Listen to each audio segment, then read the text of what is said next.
Habang kumakanta ang binata, titig na titig naman sa kanya si Astin.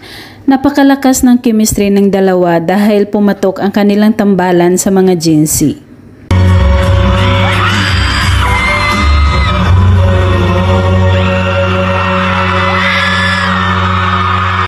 Hindi napigilan ni Andres Mulak na yakapin si Astin pagkatapos niyang kantahan ito.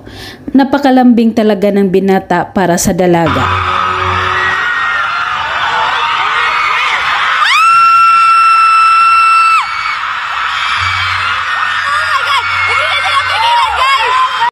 Dahil sa kinanta ni Andres Mulak na ikaw ang Miss Universe, nasabi tuloy ni Astin Olvega na hindi bagay sa kanyang kanta dahil sa kakulangan niya ng height. Parang kulang ako sa height. Eyo, di ba?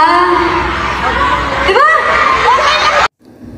Napangiti at napailing naman si Andres na tila hindi sumasang-ayon sa sinabi ng dalaga na ito ay kulang sa height.